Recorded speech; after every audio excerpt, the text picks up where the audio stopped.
Mark chapter 9, verses 33 to 50. They came to Capernaum. When he was safe at home, he asked them, "What were you discussing on the road?" The silence was deafening. They had been arguing with one another over who among them was greatest. He sat down and summoned the 12.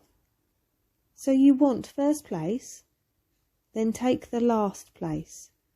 Be the servant of all." He put a child in the middle of the room. Then, cradling the little one in his arms, he said, "Whoever embraces one of these children as I do, embraces me, and far more than me, God who sent me." John spoke up, "Teacher, we saw a man using your name to expel demons, and we stopped him because he wasn't in our group." Jesus wasn't pleased. "Don't stop him. No one can use my name to do something good and powerful and in the next breath slam me.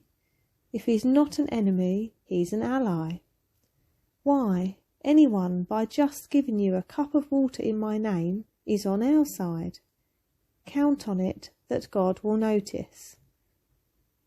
On the other hand, if you give one of these simple, childlike believers a hard time, bullying or taking advantage of their simple trust, you'll soon wish you hadn't.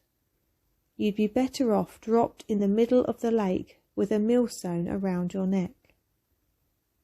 If your hand or your foot gets in God's way, chop it off and throw it away.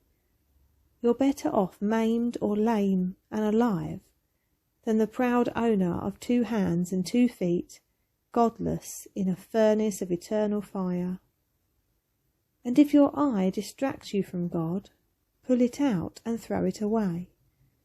You're better off one-eyed and alive than exercising your 20/20 vision from inside the fire of hell. Everyone's going through a refining fire sooner or later, but you'll be well preserved, protected from the eternal flames. Be preservatives yourself. Preserve the peace.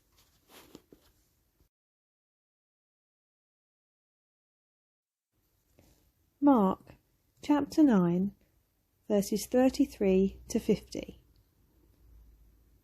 They came to Capernaum. When he was in the house, he asked them, "What were you arguing about on the road?" But they kept quiet, because on the way they had argued about who was the greatest.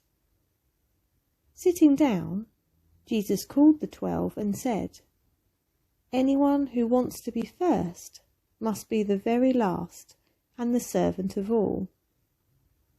He took a little child whom he placed among them. Taking the child in his arms, he said to them, "Whoever welcomes one of these little children in my name welcomes me, and whoever welcomes me does not welcome me but the one who sent me." "Teacher," said John, "we saw someone driving out demons in your name, and we told him to stop, because he was not one of us." "Do not stop him," Jesus said, "for no one who does a miracle in my name can in the next moment say anything bad about me, for whoever is not against us is for us. Truly I tell you, anyone who gives you a cup of water in my name because you belong to the Messiah will certainly not lose their reward. If anyone causes one of these little ones, those who believe in me, to stumble, it would be better for them if a large millstone were hung around their neck and they were thrown into the sea. If your hand causes you to stumble, cut it off. It is better for you to enter life maimed than with 2 hands to go into hell, where the fire never goes out. And if your foot causes you to stumble, cut it off. It is better for you to enter life crippled than to have 2 feet and be thrown into hell. And if your eye causes you to stumble, pluck it out. It is better for you to enter the kingdom of God with 1 eye than to have 2 eyes and be thrown into hell, where the worms that eat them do not die, and the fire is not quenched. Everyone will be salted with fire. Salt is good, but if it loses its saltiness, how can you make it salty again? Have salt among yourselves, and be at peace with each other.